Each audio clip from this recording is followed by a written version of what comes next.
Ako si Ella, isang honor student sa aming paaralan. Laging seryoso, palaging nakatutok sa mga libro at walang pakialam sa kalokohan. Hindi ko akalaing ang mundo ko ay mababago ng isang tao na kabaliktaran ko. Si Mark, ang class clown ng aming klase. Nagsimula ang lahat sa isang simpleng araw ng pagpasok ko sa klase.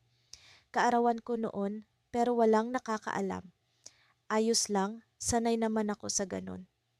Habang naglalakad ako sa pasilyo, narinig ko ang tawanan mula sa loob ng classroom. Agad kong naisip na si Mark na naman ang may pakana. Pagpasok ko, nakita ko agad si Mark na nakatayo sa harapan, hawak ang isang puting chalk. Ella, happy birthday! Ang sigaw niya habang isinusulat ang pangalan ko sa blackboard na may malaking puso. Napatingin ang buong klase sa akin at hindi ko alam kung paano magre-react. Nginitian ko na lang siya kahit medyo naiilang. Sa totoo lang, may konting inggit ako sa kanya. Paano ba naman, kahit hindi siya mag-aral, ay kaya niyang patawanin ng lahat, samantalang ako, kahit anong gawin ko, tila laging may kulang. Pero hindi ko maitatanggi, may kakaibang saya sa tuwing naririnig ko ang mga biro niya, para bang biglang may liwanag sa araw ko.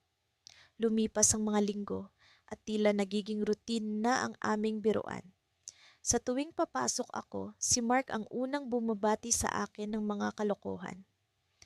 Ella, may bagong libro ka na naman ba? Baka naman gusto mong turuan mo ako. Natatawa na lang ako, pero sa loob-loob ko, naaalala ko ang sinabi ng aking nanay. Ang pag-aaral ay mahalaga, pero ang kasiyahan ay hindi dapat kalimutan. Isang araw, habang hinihintay ko ang recess, lumapit sa akin si Mark.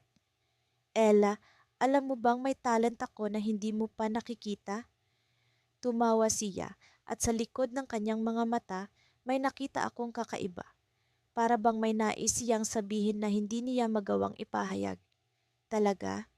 Ano naman yon? Tanong ko habang nag-aabang sa kanyang susunod na sasabihin. Alam mo, kaya kong magpatawa kahit na ang taong nalulungkot. Seryoso ang kanyang tono at bigla akong nag-isip.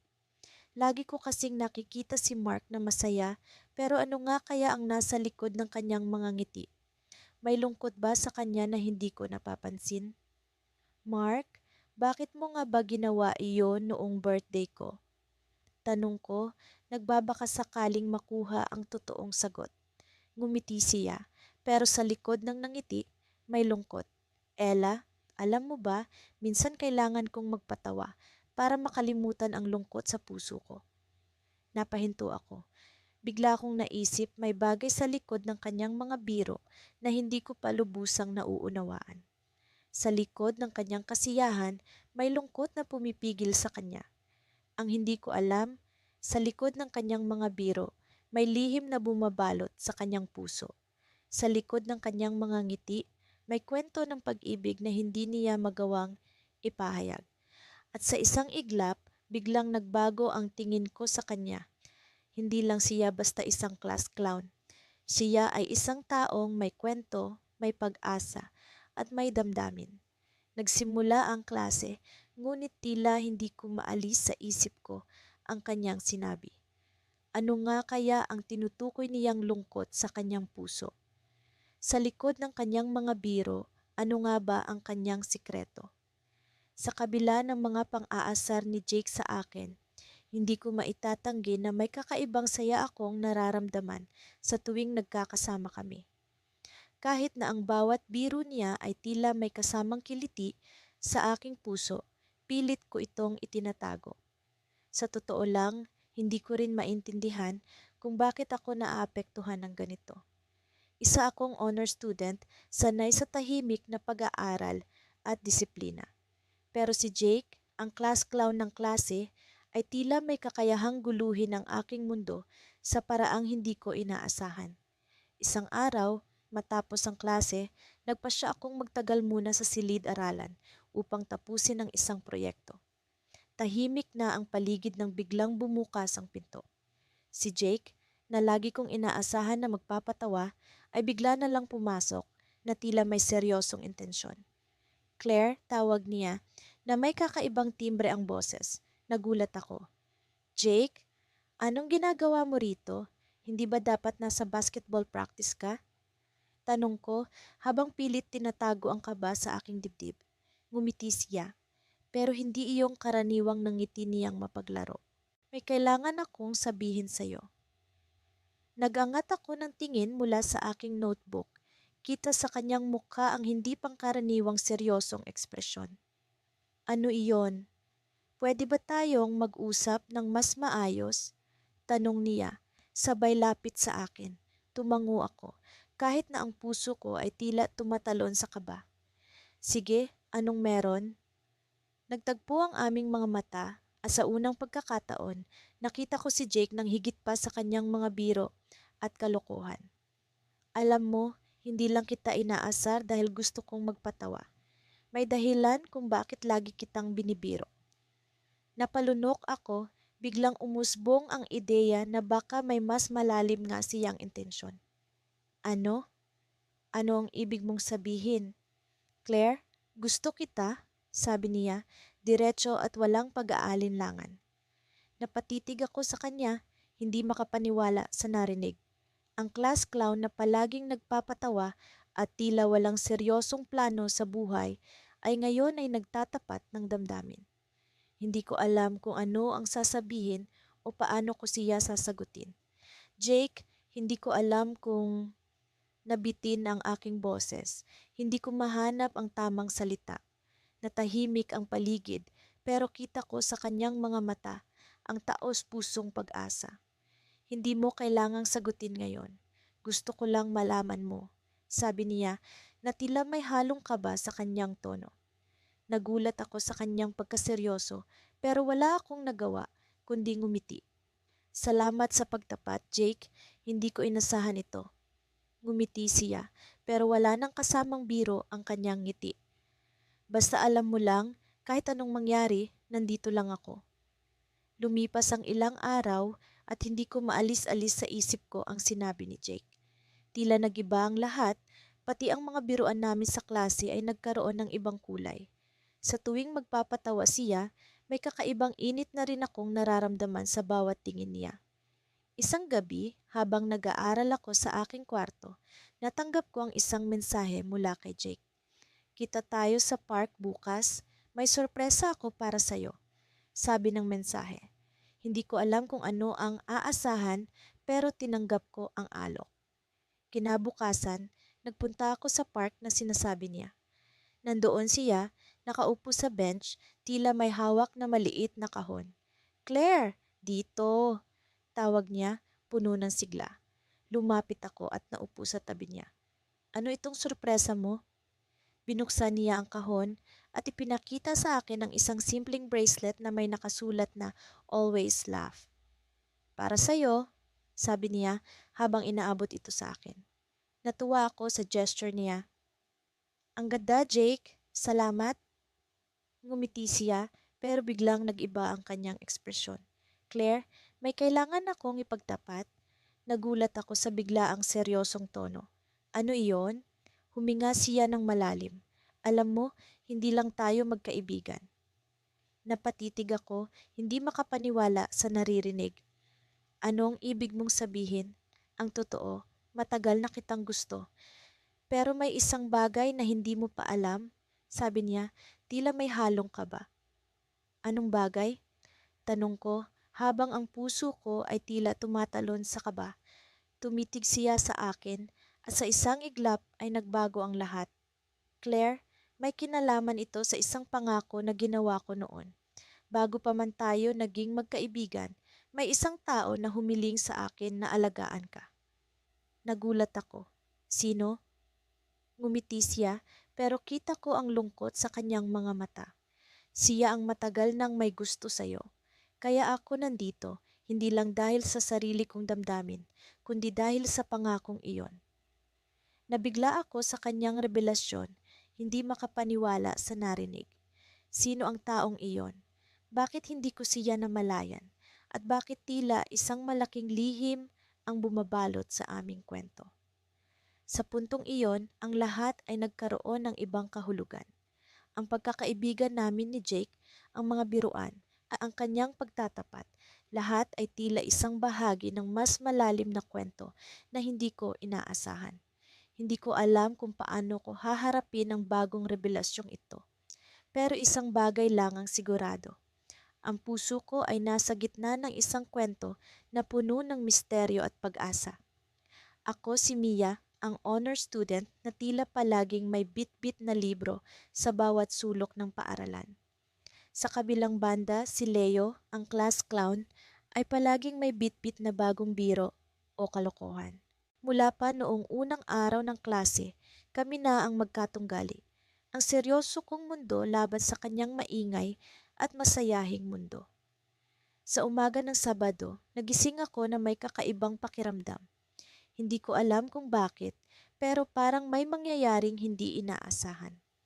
Habang nakaupo ako sa aming maliit na silid-aralan, sinimulan ni Leo ang kanyang karaniwang gawain, ang pagbibiro sa harap ng klase.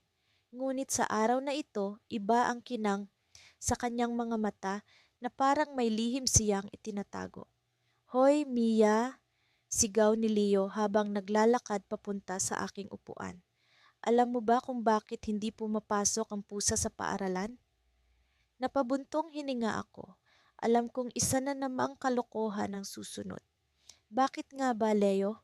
Tanong ko, kahit pa alam kong may nakahanda na siyang sagot. Dahil hindi niya kayang ipasok ang kanyang Meyaw Nuwal na libro. Natatawa siyang lumayo habang ang klase ay natawa rin sa kanyang biro. Ako nagpakawala ng isang pilit na ngiti. Pero sa loob-loob ko, nagtataka ako kung bakit parang may ibang aura si Leo. Pagkatapos ng klase, habang naglalakad ako pauwi, sinundan ako ni Leo. "Mia, sandali lang," sabi niya na hindi ko inaasahan. "Anong kailangan mo, Leo?" Tanong ko, sinisikap na hindi ipakita ang aking pagkabalisa. Hindi kami sanay na mag-usap ng ganito, lalo na kung walang ibang tao sa paligid. "Pwede ba kitang makausap ng seryoso?" Tanong niya na nagulat ako. Hindi ko pa nakita si Leo na ganito kaseryoso. Tumango ako at sabay kaming naupo sa isang bench sa gilid ng paaralan. "Ano ito, Leo?" "Mia," simula niya, "alam kong palagi kitang binibiro, pero may gusto akong aminin sa'yo." Nagulat ako sa kanyang tono, tila ba may malalim na pinagdaraanan. "Ano iyon?" Tanong ko na hindi mapigilang maging curious. "Alam mo, hindi lang ako basta nagbibiro para lang makatawa ang klase. Ginagawa ko ito kasi gusto kitang mapansin." Umikot ang mundo ko sa sinabi niya.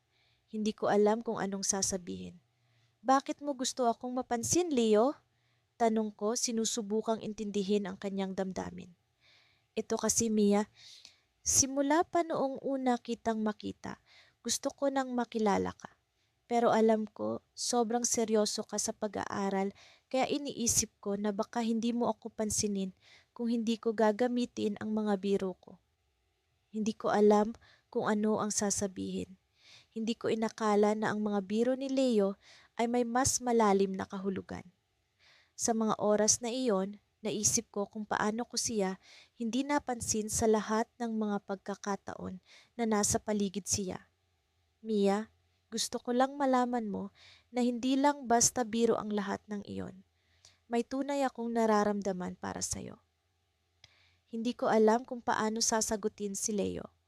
Ako, na palaging seryoso, ay hindi sanay sa ganitong klaseng pag-uusap. Pero sa kabila ng lahat, may parte sa akin na natutuwa sa kanyang sinabi. Nang mga sandaling iyon, naisip ko kung paano ko siya palaging pinagtatawanan. Hindi ko inakalang may mas malalim pa palang dahilan sa likod ng kanyang mga ngiti. "Sige, Leo," sabi ko, "pero kailangan ko munang pag-isipan ang mga sinabi mo." Tumango siya, parang naintindihan ang aking pagdadalawang isip. "Walang problema, Mia. Basta alam ko lang na nalaman mo na ang totoo." Habang naglalakad ako pa uwi, hindi ko mapigilan ang pag-isipan ang mga sinabi ni Leo. Sa kabila ng lahat ng kanyang mga biro, may tunay na damdamin pala siyang itinatago. Pero sa aking pag-iisip, may naalala akong isang bagay na nagbigay ng kakaibang twist sa usapan namin. Nang makarating ako sa bahay, agad kong kinuha ang isang lumang diary na matagal ko nang hindi nabubuksan. At doon, nakita ko ang isang lumang sulat na matagal ko nang nakalimutan. Isang liham mula kay Leo na isinulat noong kami ay nasa elementarya pa lamang. Nakalagay dito ang mga salitang, Mia, ikaw ang inspirasyon ko. Hindi ko alam kung paano ko ito nakalimutan. Pero ngayon, nagkaroon ng linaw ang lahat. Ang mga biro ni Leo ay hindi lamang kalokohan. Ito ay paraan niya para ipakita ang kanyang tunay na nararamdaman. At ngayon, kailangan kong malaman kung ano ang dapat kong gawin sa nalaman kong ito. Habang nakaupo ako sa aking kama, hawak ang lumang diary, alam kong kailangan kong magdesisyon. Pero ang tanong, paano ko haharapin ang bagong kabanata na ito sa aming kwento? Kung may isang bagay na natutunan ko mula sa pagbibiruan namin ni Jake, ang class clown ng section namin, ay ang hindi mo maiiwasan ang mga joke niya kahit gaano ka pa kaseryoso sa buhay. Ako si Mia, ang honor student na laging may bitbit na libro, at siya naman si Jake, ang taong laging may bitbit na punchline. Sa araw-araw na ginawa ng Diyos, hindi po pwedeng walang moment na hindi kami nagtatalo o nagbibiroan sa klase. Isang umaga, habang abala ako sa pagsasaulo ng mga equation sa calculus, bigla na lang bumagsak sa harapan ko ang isang papel na may nakasulat na, Mia, ilang planet sa solar system ang kasing cold ng heart mo? Kasama pa ang drawing ng isang alien na umiiyak. Napakunot ang noo ko habang binabasa iyon, ngunit hindi ko mapigilan ang mapangiti ng kaunti. Alam kong si Jake ang may pakana nito. Nagpatuloy ang araw sa parehong ritmo, mga lecture, group activities at syempre ang walang patid na pagbanat ni Jake ng mga jokes sa klase. Kahit paminsan ay nakakairita na, hindi ko maiwasang humanga sa kakayanan niyang gawing masaya ang bawat tao sa paligid. Sa hapon na iyon, nagpasya akong pumunta sa library para mag-aral. Sa aking paglalakad, bigla akong napansin na may sumunod sa akin. Alam kong si Jake iyon. Aminin ko, sa kabila ng lahat ng pang-aasar niya, may bahagi ng pagkatao ko na nasisiyahan sa atensyon. Mia, di ba dapat pag honor student, lagi kang nasa harapan ng klase? Bakit ang tahimik mo ngayon? Nag-aalala ako na baka naubos na ang battery mo, sabi niya habang nakangiti. Nagbuntong hininga ako at sinagot siya. Jake, alam mo, minsan kailangan din ng pahinga ng utak ko. Hindi na ito rechargeable.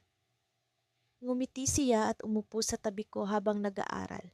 Nagulat ako sa kanyang ginagawa. Hindi siya madalas pumunta sa library maliban na lang kung may kailangan siyang gawin para sa school project. Pero ngayong araw, mukhang iba ang balak niya. Habang nag-aaral ako, nagkwento siya tungkol sa kung paano niya naisip ang mga jokes na pinapadala sa akin. Napagtanto ko na sa ilalim ng lahat ng kalokohan, may malalim na tao pala sa likod ng mga biro. Hindi ko alam kung bakit, pero may kung anong init na pagkaramdam sa dibdib ko habang nakikinig sa kanya. Alam mo, Mia, hindi naman kita inaasar para lang manginis. Gusto ko lang gawing mas masaya ang araw mo, sabi niya na nagbigay ng nangiti na tila may kahulugan. Sa kabila ng lahat ng biro, may bahagi ng puso ko na tila nagising. Hindi ko na alam kung ano ang mararamdaman ko. Kaya naman, nagdesisyon akong tanungin siya ng isang bagay na matagal ko nang gustong itanong. Jake, bakit ako? Natulala siya sa tanong ko at tila hindi agad makahanap ng sagot. May ilang segundo na katahimikan bago siya nagsalita. Mia, simula nung una kitang nakita, alam ko nang ikaw ang tipo ng tao na hindi madaling pasayahin. Challenge yon para sa akin. Pero habang tumatagal, na-realize ko na gusto ko na ring makilala ka ng mas malalim. Hindi lang dahil gusto kitang patawanin, kundi dahil gusto ko ring malaman kung ano ang magpapasaya sa'yo. Naramdaman ko ang pagtibok ng puso ko ng mas mabilis kaysa sa dati. Hindi ko alam kung paano ko siya sasagutin.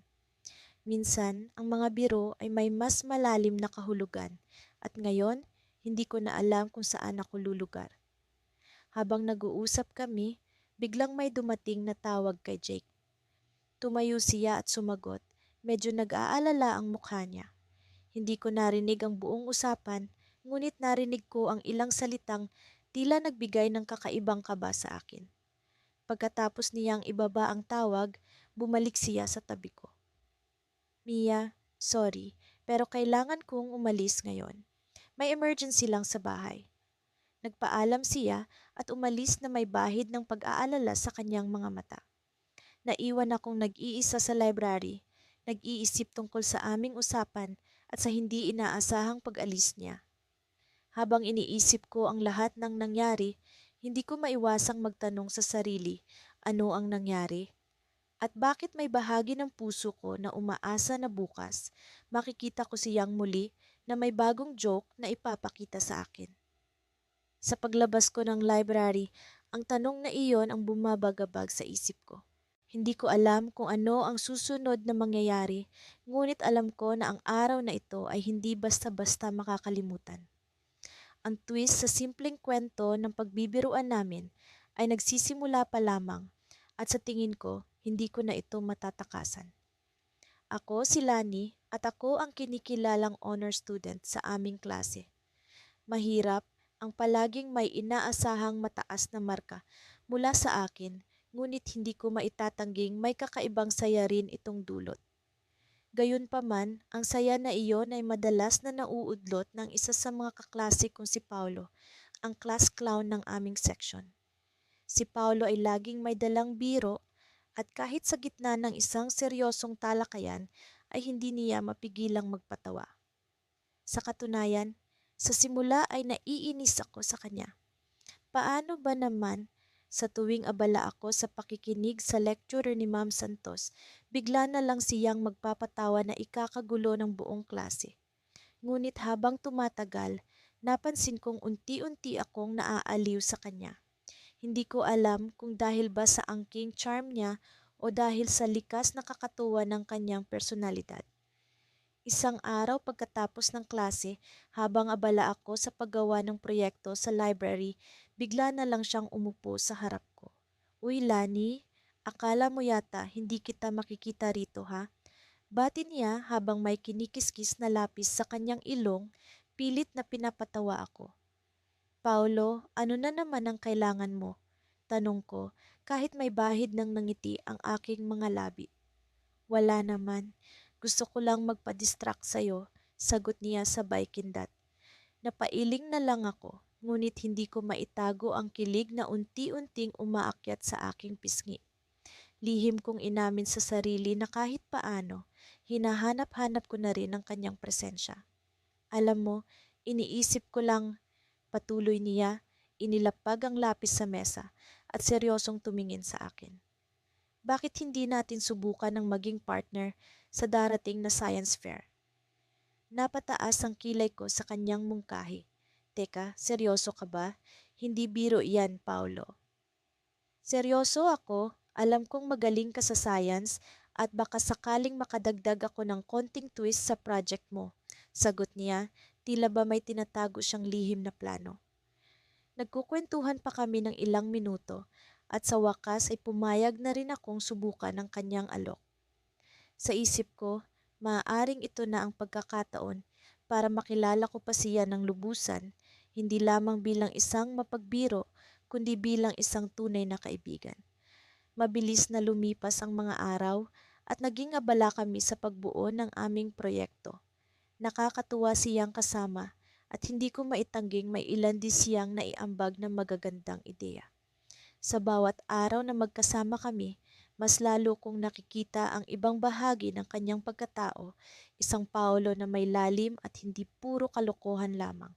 Isang gabi, habang nasa labas kami ng bahay ko, nagkukumpulan ang mga bituin sa langit. Lani, may sasabihin sana ako sa'yo. Biglang sabi ni Paulo, boses niya'y seryoso at tila ba may halong kaba. Ano yon? Tanong ko, medyo kinakabahan din sa kung ano man ang sasabihin niya. Alam mo, sa simula pa lang, hindi ko talaga intensyon na magulo ang buhay mo sa klase. Pero sa totoo lang, tuwing pinapatawa kita, Gusto ko lang talagang makita kang masaya.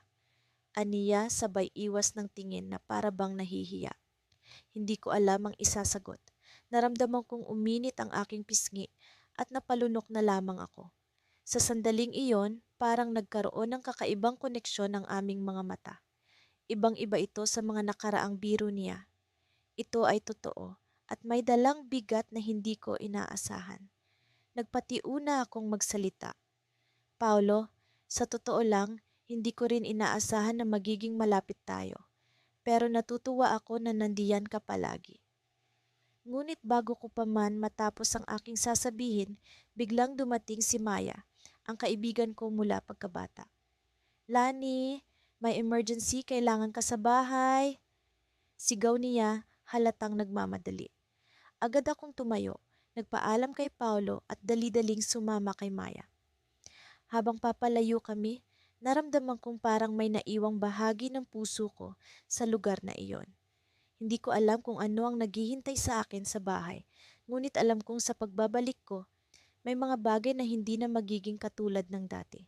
Habang nasa biyahe pa uwi, hindi ko maiwasang isipin ang mga sinabi ni Paulo. Ano nga ba ang ibig niyang sabihin? At bakit sa kabila ng kaguluhan, may bahagi sa akin na nasasabik pa ring bumalik at alamin ang kanyang kasagutan. Sa pagdating namin ni Maya sa bahay, hindi ko inaasahan ang aking nadatnan. Ang aking mga magulang ay nasa sala, mukhang nag-aalala at may hawak na liham. Anak, sabi ng aking ina, kailangan nating pag-usapan ito. Pinilit kong manatiling kalmado, ngunit ang tibok ng puso ko ay tila ba umaalingaw-ngaw sa buong paligid. Sa kabila ng lahat ng nangyayari, alam kong hindi ko maaaring balewalain ang sinabi ni Paulo. Kailangan kong malaman kung ano ang tunay niyang nararamdaman. Ngunit paano kung ang liham na ito ang magbabago ng lahat? Sa sandaling iyon, alam kong may mga desisyon akong kailangang gawin. At alam kong hindi magiging madali ang mga susunod na araw. Ngunit sa isang banda, naroon pa rin ang pag-asa na baka sa kabila ng lahat ay may magandang kahihinatnan ng lahat ng ito. Minsan, hindi ko maiwasang magtaka kung bakit ako sa lahat ng tao ang laging napupuntirya ni Jake, ang class clown ng aming batch. Ako si Lila, ang honor student na laging nakasubsob sa mga libro at proyekto.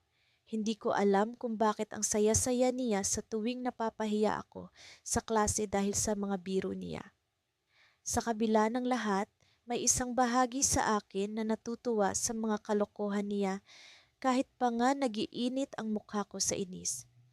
Sa araw na ito, nagkita kami sa klase ng matematika. Tila ba hinahabulan na naman ako ng mga biro ni Jake. Pumwesto siya sa upuan sa tabi ko at hindi ko na kinailangang lumingon para malaman iyon. Amoy pa lang ng pabango niya, alam ko na. Good morning, Miss Lila. Bati niya habang ang nangiti niya'y parang may binabalak na naman. Ready ka na ba sa surprise quiz natin ngayon? Surprise quiz? Tanong ko, bahagyang nagulat. Wala akong narinig na announcement mula sa guro namin. Oo, surprise nga eh, sagot niya sabay ngiti ng nakakaloko. Pero ito ang clue, kailangan mong mag-isip ng mabuti. Nagsimula na ang klase at gaya ng sinabi ni Jake, nagkaroon nga ng surprise quiz. Hindi ko alam kung paano niya na lamang magkakaroon, pero tama siya. Habang sinusulat ko ang mga sagot, hindi ko maiwasang sumulyap sa kanya. Para bang may kakaiba sa kanyang mga mata, parang may sinasabi ito na hindi mabigkas ng kanyang mga labi. Pagkatapos ng klase, nagmamadali akong lumabas pero nahabol pa rin niya ako. Lila, sandali lang. Gusto ko sanang, ano na naman Jake? Tanong ko, bahagyang naiinis pero may halong interes. May bago ka na namang biro? Actually, seryoso ito. Sabi niya na ikinagulat ko. Hindi siya karaniwang ganito. May gusto sana akong ipagtapat. Natigilan ako. Hindi ko alam kung seryoso siya o isa na namang biro. Ano yon? Tanong ko, puno ng pag-aalinlangan. Huminga siya ng malalim, parang nag-iipon ng lakas ng loob. Matagal na kitang gusto, Lila. Parang bumagal ang oras, hindi ako makapaniwala sa narinig ko. Ang isip ko ay naguguluhan, hindi malaman kung totoo ba ito o isa lamang sa mga palabiro niyang plano. Pero sa mga mata niya ay may nakita akong hindi ko pa nakita dati, isang sinseridad. Bakit mo ako laging inaasar kung gusto mo pala ako? Tanong ko, hindi makapaniwala. Nakikita mo kasi ako sagot niya. Ikaw lang ang tumitingin sa akin ng totoo. At sa mga pangaasar ko, umaasa ako na makuha ko ang atensyon mo. Napatitig ako sa kanya, hindi ko alam ang sasabihin. Ako, na laging puno ng plano at organisado, ngayon hindi alam ang gagawin. Habang naglalakad kami palabas ng campus, bigla siyang huminto. May isa pa akong sasabihin, sabi niya. Nang akala ko ay tapos na ang revelasyon, heto siya at may bago na namang sorpresa. Ano yon? Tanong ko, naghahanda sa kung anumang bagong twist. May isang bagay na kailangan mong malaman tungkol sa akin. Sabi niya, seryoso ang mukha. Hindi ako ang tunay na Jake. Natigilan ako. Ano ang ibig niyang sabihin? Ano ang ibig mong sabihin? Ang totoo, may kakambal ako, sabi niya at biglang nagbago ang ihip ng hangin. Ako si Blake at ang Jake na nakilala mo simula sa pool ay hindi ako. Kami ang nagpapalit-palit para hindi mo mahalata. Parang binuhusan ako ng malamig na tubig. Hindi ko alam kung paano nagawa iyon. Ang mga alaala ng mga biro, ng mga ngiti, lahat ng iyon ay biglang nagkaroon ng ibang liwanag. Teka, paano nangyari to? Tanong ko naguguluhan. Huwag kang mag-alala, sabi niya. Hindi ka namin pinaglalaruan. Ang totoo, gusto ka rin ni Jake. Pero ako ang unang umamin dahil ako ang mas may lakas ng loob. Hindi ko alam kung ano ang mararamdaman. Sa isang iglap, ang lahat ng alam ko tungkol kay Jake ay naging isang malaking palaisipan. Dalawang tao pala ang naglalaro sa aking mundo. At ngayon, nasa sa akin kung sino ang pipiliin ko. Habang naglalakad kami pabalik sa campus, hindi ko maiwasang isipin kung sino sa kanila ang tunay kong gusto. Si Jake na laging nagpapatawa at nagdadala ng saya, o si Blake na tahimik pero puno ng sinseridad. Ang kwento namin ay tila isang malaking biro, ngunit sa pagkakataong ito, hindi ko alam kung tatawa o iiyak ako. Sa paglipas ng mga araw, alam kong kailangan kong magdesisyon. Ngunit sa ngayon, sapat na ang malaman na sa kabila ng lahat, may dalawang tao na nagmamahal sa akin sa pinakamakulit at pinakamasayang paraan. Sa likod ng aking kwaderno, madalas kong sinisilip ang direksyon ni Jake, ang class clown ng aming klase. Mula sa kanyang mga biro na walang patid na pinapatawa ang lahat hanggang sa mga simpleng ngiti na palaging nakakapagpangiti sa akin, hindi ko maiwasan ang pag-iisip kung ano nga ba ang tumatakbo sa kanyang isip. Ako si Mia, isang honor student na kinikilalang seryoso at dedikado sa pag-aaral. Ngunit sa kabila ng imahe kong ito, may isang bahagi sa akin na tila kinukuryente tuwing nagtatagpo ang aming mga mata.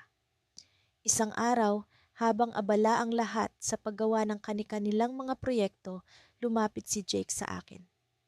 Mia, medyo nalilito ako sa algebra. Pwede mo ba akong tulungan? Tanong niya, may nangiti sa labi. Alam kong sanay siya sa pag-arte na parang hindi siya seryoso, kaya hindi ko mawari kung totoong kailangan niya ng tulong o isa lamang ito sa kanyang mga biro. Sure, Jake. Basta seryoso ka, sagot ko, sabay tingin ng diretso sa kanyang mga mata. Naramdaman ko ang pamumula ng aking pisngi kahit papilit kong sinubukang kontrolin ito. Naupo siya sa tabi ko at nagsimula kaming mag-aral na tila ba normal na lang ang lahat. Sa kabila ng kanyang mga biro na paminsan-minsan niyang isinasingit, hindi ko maikakaila na natutuwa ako sa presensya niya. Habang nag-aaral kami, hindi ko maiwasang mapansin ang kakaibang katahimikan sa pagitan namin. Hindi ito ang karaniwang Jake na palaging may kasamang nakakatawang komento. Sa halip, may nararamdaman akong tila hirap na hirap siyang sabihin ang isang bagay. Mia, simula niya, ngunit bigla siyang natigilan. Alam mo bang minsan, Hindi lang biro ang gusto kong sabihin. Ang tono ng kanyang boses ay seryoso, bagay na bihira kong marinig mula sa kanya. Ano nga ba ang ibig niyang iparating? Anong ibig mong sabihin, Jake? Tanong ko, medyo naguguluhan. Ramdam ko ang pag-aalangan sa kanyang mga mata na tila ba nag-aagawan ng katatawanan at seryosong damdamin. Mia, matagal na kitang sinusundan ng tingin. Alam ko honor student ka at malayo ang agwat natin. Pero gusto kita, diretsahan niyang sabi, sabay tingin sa akin ng may pag-asang nangiti. Hindi ko alam kung paano magre-react. Isang bahagi ng utak ko ang nagtatalo kung seryoso ba siya o kung isa lamang ito sa kanyang mga biro. Bago pa man ako makapagsalita, bigla niyang idinugtong. Alam kong mahirap paniwalaan, lalo na't ako ang class clown. Pero gusto kong malaman mo na hindi lahat ng biro ko ay basta biro lang. May mga bagay na sinasabi ko na galing sa puso. Hindi ko alam ang sasabihin. Sa kabila ng pagkalito, naramdaman ko ang kakaibang saya na tila ba nagdudulot ng kilig sa aking puso. Sa unang pagkakataon, nakita ko si Jake hindi bilang isang mapagbiro, kundi bilang isang tao na may tunay na damdamin. Jake, hindi ko alam kung ano ang sasabihin. Tugon ko, ramdaman ka ba sa aking dibdib? Pero isang bagay ang sigurado, hindi ka lang basta class clown sa mata ko. May nakikita akong iba sa'yo.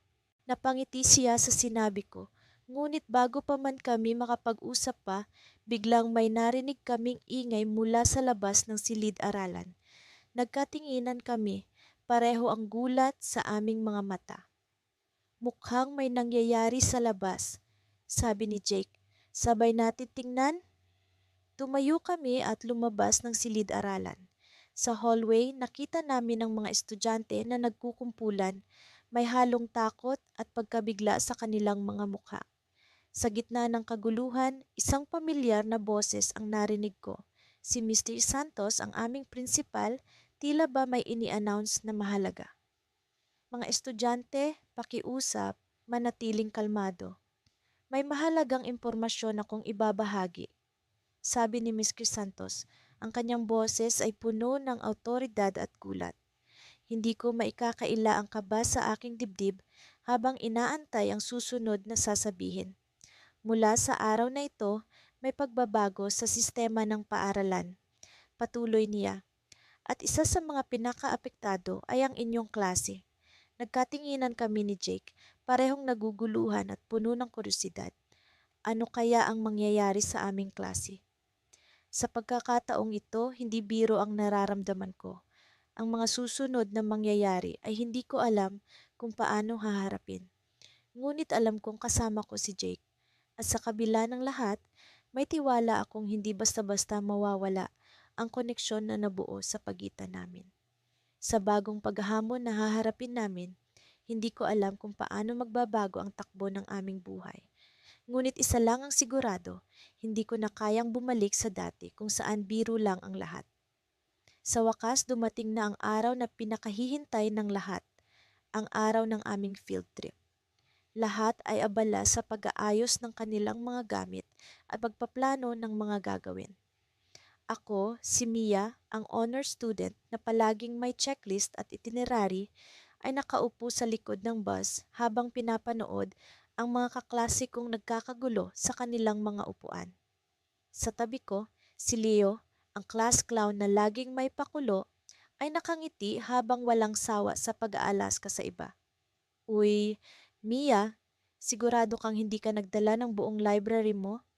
Biro ni Leo habang itinuturo ang aking bag na puno ng libro. Leo, hindi naman ganon kadami, tugon ko sabay tawa. Kahit pa madalas kaming mag-asaran, hindi ko maikakaila na may kakaibang saya sa tuwing nag-uusap kami. Habang papalapit ang bus sa unang destinasyon, hindi ko mapigilan ang excitement. May pagkakataon kaming mag-relax at mag-enjoy sa labas ng classroom at walang ibang iniisip kundi ang kasiyahan. Sa unang stop namin, isang museum, lahat ay nagtakbuhan papasok, habang ako ay maingat na naglakad at siniguradong hindi ako maiiwan. Hoy Mia, tara na. Huwag ka ng seryoso masyado. Mag-enjoy ka. Sigaw ni Leo habang hinihila ako papasok. Napilitang sumabay ako sa kanya at sa iba pang kaklase. Habang naglalakad kami sa loob ng museo, napansin kong palaging nasa tabi ko si Leo. Tila ba siya ang aking tour guide kahit na mas marami akong alam tungkol sa mga exhibit kaysa sa kanya. Sa tuwing may makikita siyang kakaiba, agad niya itong babasahin ng malakas, madalas na may halong biro. Alam mo ba, Mia, noong unang panahon, ang mga dinosaur ay mahilig din mag-class clown. Sila yung mga T-Rex na mahilig magpatawa. Tawa ni Leo habang nagpapanggap na dinosaur. Leo, hindi yun totoo. Sagot ko habang hindi mapigilan ang pagtawa. Kahit alam kong walang katotohanan ang sinasabi niya, naaaliw ako sa kanyang kakulitan. Pagkatapos ng museo, dumako kami sa isang park kung saan malaya kaming maglibot. Habang ang iba ay abala sa paglalaro, ako naman ay naglakad-lakad upang magmuni-muni. Ngunit hindi nagtagal, may narinig akong tawanan at marahang hakbang sa likuran ko. Mia, may sasabihin ako sa'yo, sabi ni Leo na may kakaibang tono. Ano yun, Leo? Tanong ko habang tumigil sa paglalakad. Kasi matagal ko nang gustong sabihin to. Alam mo ba kung sino ang pinakamatalino at pinakamagandang honor student sa buong batch natin? Tanong ni Leo habang nakangiti. Natawa ako. Sino ba? Ako ba yon? Pabiro kong sagot. Oo, ikaw nga. Biglang seryoso ang tono ni Leo. Hindi ko inaasahan ang kaseryosohan sa kanyang muka. Bakit mo naman nasabi yan? Tanong ko, nag-uumpisang magtaka sa kanyang sinasabi. Matagal ko nang gusto sabihin na gusto kita, Mia, bigla niyang sabi. Sabay tingin sa mata ko. Tumigil ang mundo ko sa mga sandaling iyon. Hindi ko inaasahan ang revelasyon na iyon mula sa kanya. Ano? Hindi ko mapigilan ang sarili ko. Leo, seryoso ka ba? Tanong ko habang sinusubukang intindihin ang nangyayari. Ngumiti siya, pero halata ang kaba sa kanyang mga mata. Oo, seryoso ako. Gusto kita, Mia, hindi lang bilang kaibigan pero higit pa doon. Hindi ko alam ang isasagot. Sa dami ng beses na nagbibiruan kami, hindi ko naisip na may ganitong pakiramdam siya para sa akin. Naguguluhan ako, pero sa likod ng isip ko, may munting saya na nararamdaman. Bago ko pa man masagot si Leo, biglang may sumigaw mula sa grupo namin. Tara na, uwi na tayo, tawag ng isa sa mga kaklase namin. Agad kaming bumalik sa bus at habang pauwi hindi ko maalis sa isip ang sinabi ni Leo. Pagdating sa paaralan, lahat ay pagod pero masaya. Ako naman ay tila ba lumulutang dahil sa narinig ko kanina. Habang papaalis na si Leo, lumapit siya sa akin. Mia, pwede ba kitang makausap ulit bukas? Tanong niya, puno ng pag-asa ang boses. Tumango ako. Oo, Leo, pag-usapan natin. Habang naglalakad pa uwi, hindi ko mapigilang isipin ang mga nangyari. Sino ang mag-aakala na ang class clown na si Leo ay may ganitong nararamdaman para sa akin? Hindi ko alam kung ano ang mangyayari sa susunod, pero isang bagay ang sigurado, hindi ko makakalimutan ang araw na ito. At habang naglalakad ako pa uwi, hindi ko napansin ang isang papel na nahulog mula sa bag ko. Isang papel na may nakasulat na secret mission na tila ba may ibang plano na hindi ko inaasahan.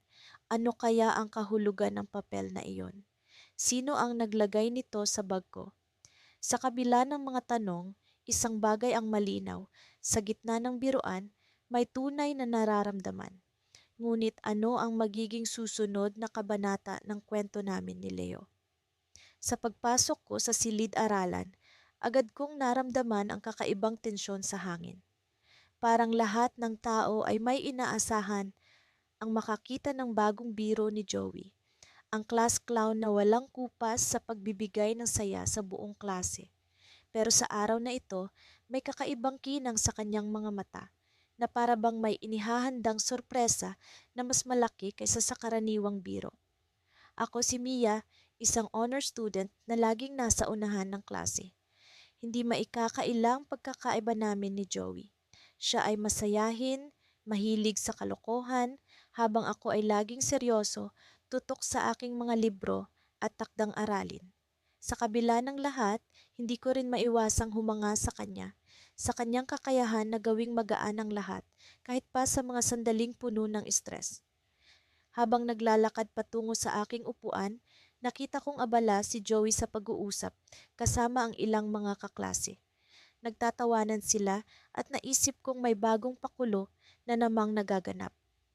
Nang makaupo na ako, narinig ko ang bulong-bulungan tungkol sa paparating na school dance. Hindi ko masyadong binigyang pansin ito dahil mas abala ako sa pag-aaral para sa darating na pagsusulit. Ngunit nang magring ang bell para sa klase ni Miss Reyes, isang bagay ang hindi ko inaasahan. Sa harap ng klase, tumayo si Joey, hawak ang isang maliit na kahon. Okay, class? Aniya, may sorpresa ako para sa lahat, pero bago ko ito ipakita, gusto kong malaman kung sino ang pinakagusto ninyong partner sa dance. Nagbiro ang ilan sa mga kaklase namin, sumisigaw ng kani-kanilang crush. Ako ay tahimik lamang, hindi ko talaga iniisip ang mga ganitong bagay. Pero ang hindi ko inaasahan ay ang biglang paglapit ni Joey sa akin. Hawak ang kahon at ang sinabi niya, Mia, sa tingin ko ito ay para sa iyo. Nagtawanan ng buong klase. Naramdaman ko ang pag-iinit ng aking pisngi. Ano ang ginagawa ni Joey? Hindi ko alam kung paano ko ito haharapin kaya tinanong ko siya, ano ito Joey? Isang ngiti ang lumabas sa kanyang labi. Buksan mo Mia, promise hindi ito joke. Ang tono ng kanyang boses ay seryoso na para bang may malalim na kahulugan sa likod ng kanyang biro. Dahan-dahan kong binuksan ang kahon at nagulat ako sa nilalaman nito. Isang magandang bracelet na may nakasulat na Dance with me. Hindi ako makapaniwala. Ang class clown na laging nagbibiro ay tila nag-aanyaya sa akin sa isang napaka-personal na paraan. Sa likod ng ingay ng klase, narinig ko ang malambing na tinig ni Joey. Mia, gusto kitang makasama sa dance. Gusto kong malaman mo na hindi lang ako puro biro. Minsan seryoso rin ako, lalo na pagdating sa'yo. Hindi ko alam ang isasagot. Sa kabila ng pagkagulat, may bahagi sa akin na natutuwa. Hindi ko inaasahan na sa likod ng mga biro niya ay may ganitong klasing intensyon. Joey, hindi ko alam, pero salamat sa bracelet. Ngunit bago pa man ako makapagpasya kung tatanggapin ko ang kanyang alok, biglang bumukas ang pintuan ng silid-aralan. Lahat ng mata ay napatingin sa bagong dating. Si Mark, ang bagong transfer student na matagal nang naririnig kong may gusto rin sa akin. Ang kanyang presensya ay tila nagsabi ng isang hindi inaasahang twist sa aking sitwasyon. Si Mark ay lumapit, hawak ang isang piraso ng papel. Mia, Aniya, may gusto akong sabihin. Ang kanyang mga mata ay puno ng determinasyon na para bang matagal na niyang pinag-isipan ang kanyang sasabihin. Alam kong bago lang ako dito, pero gusto ko sanang maging partner mo sa dance. Isang saglit na katahimikan ang dumaan. Ang klase ay tila nag-aabang sa susunod na mangyayari. Ako ay nasa gitna ng dalawang magkaibang mundo. Ang kakilala kong si Joey na laging nagbibiro at si Mark na tila may seryosong intensyon. Sa sandaling iyon, napagtanto ko na hindi pala biro ang lahat. Ang mga inaakalang simpleng sitwasyon sa klase ay nagiging masalimuot at puno ng emosyon. Hindi ko alam kung paano haharapin ang twist na ito, pero alam kong kailangan kong pumili. Ngunit bago ko pa man maisip ang tamang sagot, narinig ko ang bell para sa recess. Ang klase ay nagkagulo at sa gitna ng ingay, iniwan ako ni Mark at Joey sa isang malalim na pag-iisip. Isang cliffhanger ang lumikha sa aking isip. Paano ko haharapin ang dalawang magkaibang intensyon sa likod ng mga ngiti at biro? Alin ang pipiliin ko sa kanilang dalawa? Sa susunod na kabanata, tiyak na masusubok ang aking puso at isipan. Ako si Ella, isang honor student na palaging nasa unahan ng klase. Mula pa noong una, sinisigurado kong nakatuon ako sa pag-aaral at hindi nagpapapigil sa kahit na anong distractions. Ngunit paano nga ba hindi maaapektuhan ng nangiti ni Jake, ang aming class clown, na tila ba laging may bagong pakulo para patawanin ang buong klase. Kung minsan nga, kahit ako na ang pinakaseryoso sa lahat, napapatawa niya. Sa paglipas ng mga buwan, hindi ko maiwasang mapansin kung paanong nag-iiba ang tingin ko kay Jake. Hindi na lamang siya basta joker sa klase. Nakikita ko rin ang pagiging maalaga niya sa mga kaklase namin, lalong-lalo na sa akin. Isang beses nang ako'y magkasakit at hindi makapasok, pinadalhan niya ako ng mga notes at assignments. Hindi ko inaasahan iyon mula sa kanya. Mula noon, unti-unti kaming naging magkaibigan. Isang umaga habang naglalakad ako papuntang eskwelahan, nakita ko si Jake sa isang sulok, tila ba may hinihintay. Nakangiti siyang lumapit sa akin sabay sabing, Ella, may plano ka ba mamaya pagkatapos ng klase? Nagulat ako sa tanong niya. Hindi karaniwan para sa kanya ang mag-aya ng seryosong usapan. Wala naman, bakit? Tanong ko. Sumama ka sa akin, may ipapakita ako sa'yo. Sagot niya na may kasamang pilyong ng ngiti. Habang nasa klase kami, hindi ko maiwasang mag-isip kung ano ang nasa isip ni Jake. Ano kaya ang balak niya? Hindi ko alam pero may kakaibang kaba at excitement akong nararamdaman. Sa wakas natapos din ang klase at agad akong lumapit kay Jake. Punta tayo sa rooftop, sabi niya. Medyo nag-aalangan ako pero sumunod na rin ako. Pagdating namin sa rooftop, bumungad sa akin ang isang maliit na picnic setup. May mga sandwich, juice at isang maliit na bulaklak na nasa gitna. Wow, ano to? Tanong ko na halos hindi makapaniwala. Gusto ko lang sanang magpasalamat sa lahat ng tulong mo sa akin. Alam kong lagi kitang inaasar, pero seryoso, hindi ko makakaya ang mga exams kung wala ka. Paliwanag ni Jake. Ngumiti ako. Naku, madali lang naman yon. Salamat din sa mga notes na binigay mo nung nagkasakit ako. Nagkwentuhan kami habang kumakain at natuklasan ko ang ibang bahagi ni Jake na hindi ko pa nakikita dati. Hindi siya puro biro lamang. May lalim din ang kanyang mga pananaw sa buhay. Natapos ang hapon na iyon na mas lalo kong nakilala si Jake at hindi ko maitatanggi na mas lalo akong humanga sa kanya. Pag-uwi ko, hindi ko pa rin makalimutan ang mga nangyari. Para bang may kakaibang pagbabago sa pagitan namin. Ngunit sa kabila ng lahat, hindi ko alam kung ano ba talaga ang nararamdaman niya sa akin.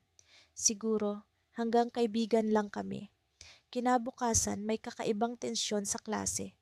May usap-usapan na may bagong transfer student na darating at ito raw ay isang kilalang basketball player mula sa ibang school.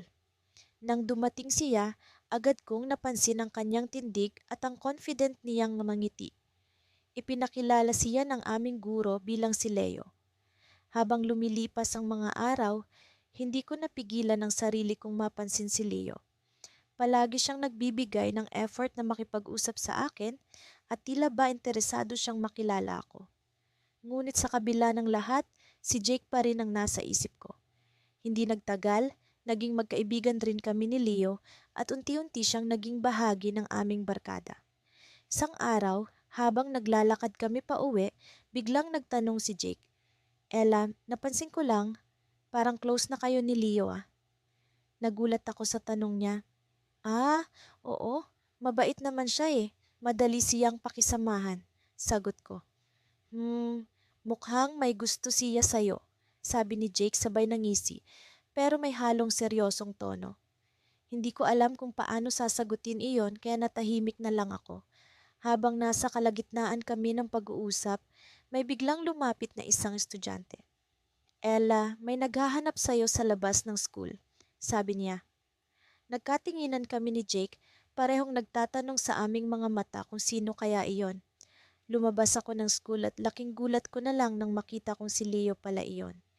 May hawak siyang isang maliit na kahon at isang sulat. Ella? Sabi ni Leo. Gusto kong malaman mo na gusto kita. Pwede bang maging tayo? Nabigla ako sa kanyang sinabi at hindi ko agad alam ang sasabihin. Sa likod ng isip ko, alam kong may ibang taong higit kong iniisip. Ngunit paano ko sasagutin si Leo?